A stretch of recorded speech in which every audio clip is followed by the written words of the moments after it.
Welcome to the Coin Bureau Weekly Crypto Review. Here are this week's top headlines in the crypto news. Bitcoin booms 10 years after its creator's final message. JP Morgan is planning to offer a Bitcoin fund, and PayPal reveals that demand for Bitcoin is through the roof. Not everything is bullish for Bitcoin as Tesla sells nearly $300 million of its Bitcoin holdings. Meanwhile, the US Department of Justice vows to track Bitcoin transactions like never before. Altcoins in the spotlight. Europe's investment bank issues digital bonds on the Ethereum blockchain, and Cardano secures a partnership with the Ethiopian government. The University of Wyoming begins staking cryptocurrency to fund its operations, and Latin America's largest online marketplace begins accepting cryptocurrency payments. Last but not least, billions in Bitcoin options expired last Friday. Why is this monthly event so important, and what does it mean for the crypto market? All this and more in just a moment. Good morning, evening, or night, and thank you for tuning in. My name is Guy, and you should know I'm not a financial advisor before we begin. None of what I say here is financial or investment advice, just a combination of education and speculation with spice.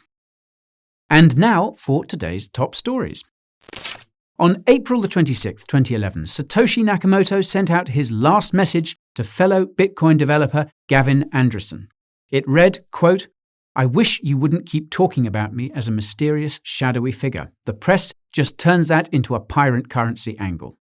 Maybe instead make it about the open source project and give more credit to your dev contributors. It helps motivate them."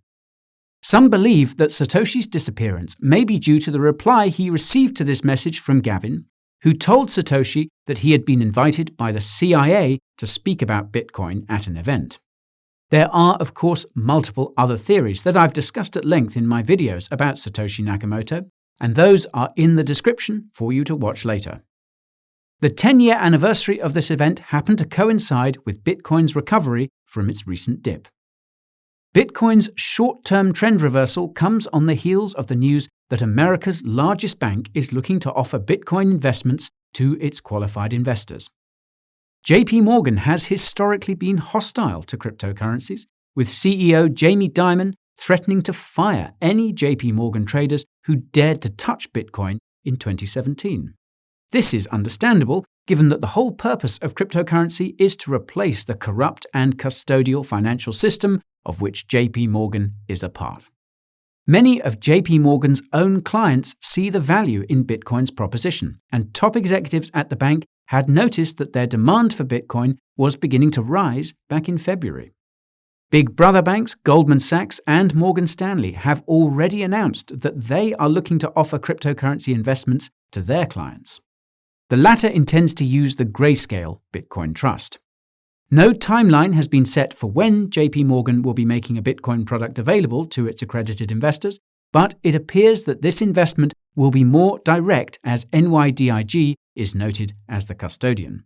Considering that JP Morgan currently manages over $3 trillion of customer assets, even a few percentage points of allocation towards Bitcoin would have a profound effect on its price. One thing that has already been having a huge effect on price has been PayPal's relentless buying of Bitcoin. Ever since it began offering the service earlier this year, PayPal has been buying up more than 70% of all newly mined BTC. PayPal CEO Dan Schulman noted in an interview last week that this demand continues to grow and that it is, quote, multiple-fold to what we had initially expected. Dan also discussed the rise of central bank digital currencies and how PayPal could someday support future stimulus payments made directly from the Fed using a USD CBDC. This is something I had discussed at length in my video about the cashless society that governments around the world have been pushing since the beginning of this pandemic. It's not a future that I'm a fan of, and you can see why by watching my video using the link in the top right. If PayPal's CBDC aspirations don't spook you, Tesla selling a substantial chunk of its Bitcoin holdings might just do the trick. There seems to be a commonly held belief in cryptocurrency that institutions will always buy the dip and never sell their BTC. With the exception of companies like MicroStrategy, almost every corporate crypto holder is in it for the dirty fiat. When prices pump, they will take their profits, and if the price dumps hard enough, they will not hesitate to sell. However, Tesla's reason for selling BTC was apparently neither of these two. According to technoking CEO Elon Musk, Tesla sold 10% of its BTC holdings to, quote, prove liquidity.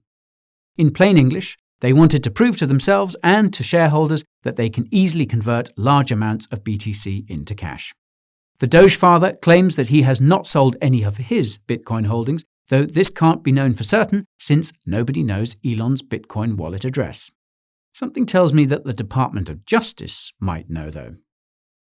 Last Thursday, the DOJ's recently formed Ransomware Taskforce published an 81-page report detailing a series of regulatory recommendations to combat ransomware attacks.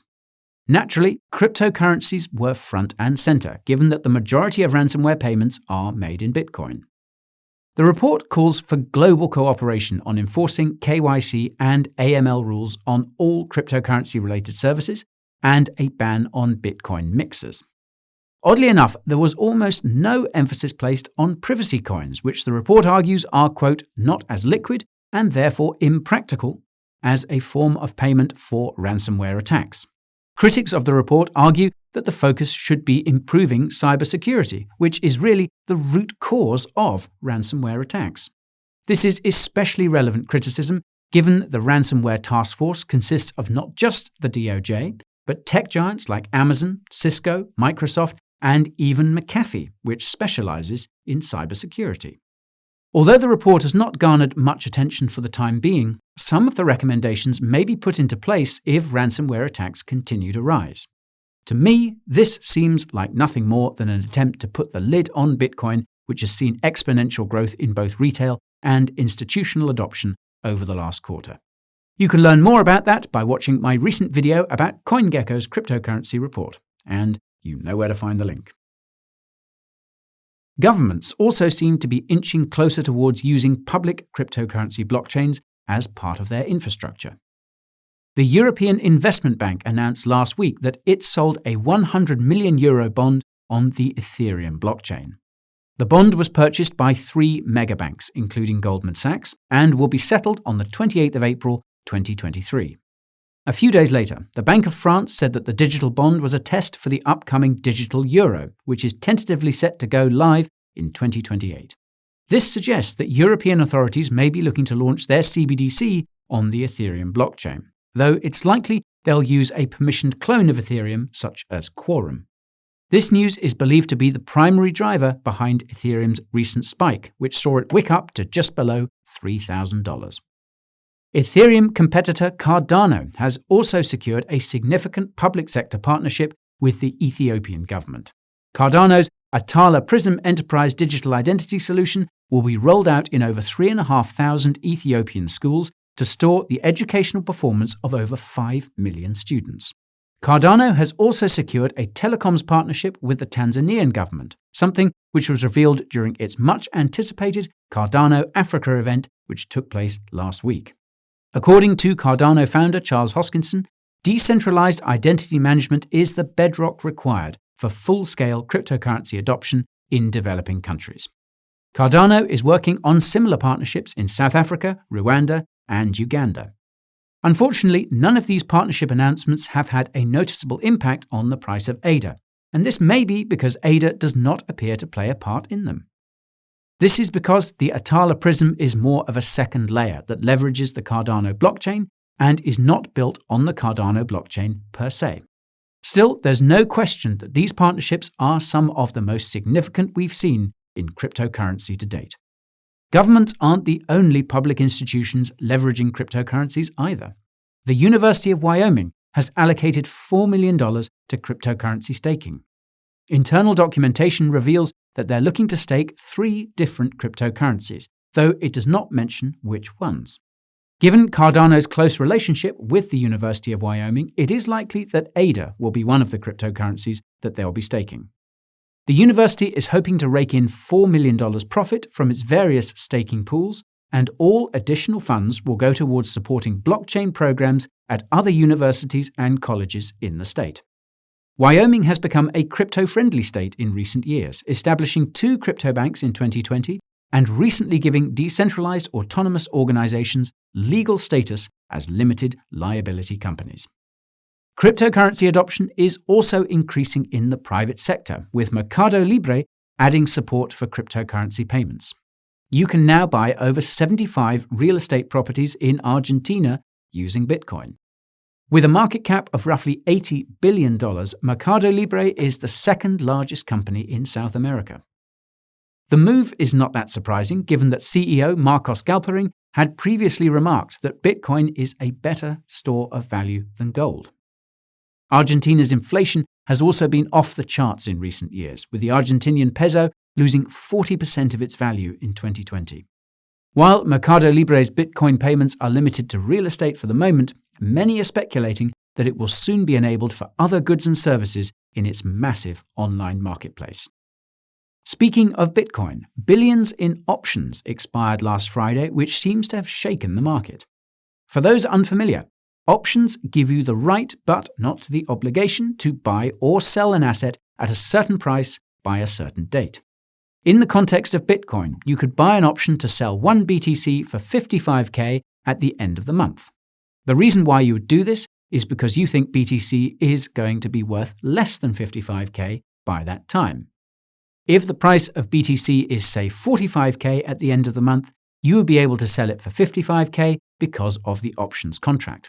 The person who is buying this option would be bullish on BTC because they're essentially betting that the price will be above 55k. Because options give you the right but not the obligation to sell, you do not need to sell the BTC at the end of the month if the price is not to your liking, i.e. more than 45k. The buyer is okay with this because you must pay them a premium up front to sell the contract, which they take home as profit if you refuse to exercise the contract at the end of the expiration period. This is called a put option, and it's similar to shorting a cryptocurrency on a futures exchange. At the end of every month, there are billions in Bitcoin put options that expire. Obviously, some whales want these put options to go through so they can make a profit. For this, they need Bitcoin's price to drop as much as possible at the end of the month, and this has led to speculation that whales are actively trying to manipulate the market so that this happens.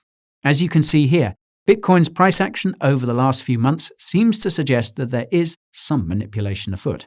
However, it is much more likely that the price drop is due to FUD from inexperienced and over-leveraged traders who get spooked by options expiries. In any case, Bitcoin options expiries have resulted in a fairly predictable monthly price pattern for Bitcoin, which begins with a rally and ends with a small dip. Moving closer to the charts, we can see that the market is cooling off after last week's recovery from the big dip in mid-April. BTC will likely continue to bounce between the 53 to 60k range over the next week before moving up to test its previous high just shy of 65k. Bitcoin dominance seems to have bottomed out at around 48%, which could mean a dry week for altcoins if this trend continues. If Bitcoin dominance starts to rebound, a momentum reversal from alts back into BTC could be enough to push BTC to new all-time highs. This week's top 5 performers were Bakery Swap, Phantom, the OKX token, Polygon, and Venus. Bakery Swap's Bake token seems to have been propelled by the recent launch of its NFT marketplace along with a USDT trading pair on the Binance exchange. Phantom's FTM coin saw a huge spike after a network upgrade and a $15 million investment by Hyperchain Capital caused it to break the triangle pattern it had been forming over the last month. I wasn't able to find a definitive cause behind the price action of OKB, but my suspicion is that it's due to OKX's routine buyback and burn of the token with its trading fee revenue, which is at record highs. By contrast, Polygon's Matic token saw a more organic explosion due to attractive LP rewards on the QuickSwap DEX, as well as the popularity of Aave's low-cost lending and borrowing on its blockchain. This move to the upside was probably facilitated by the fact that the Matic token had passed another vesting cliff earlier this month, which could have suppressed its price action up to this point. Finally, we have Venus's XVS token, which governs the largest DeFi protocol on the Binance Smart Chain. Besides the addition of XVS and the VI stablecoin to the Binance card, Venus also underwent an upgrade to its V2 version. Venus protocol founder Joselito Lizarondo recently noted that the community will be able to vote to burn 1/3 of XVS's total supply, which is likely added to the hype. This week, I'll be watching Ethereum, Polkadot, Solana, Cosmos, and Terra. Which cryptocurrencies will you be watching this week? Let me know in the comments section below. That's all for today's Coin Bureau Weekly Crypto Review. So, be sure to subscribe and ping that notification bell so you don't miss the next one. And remember to smash that like button if you found this information useful.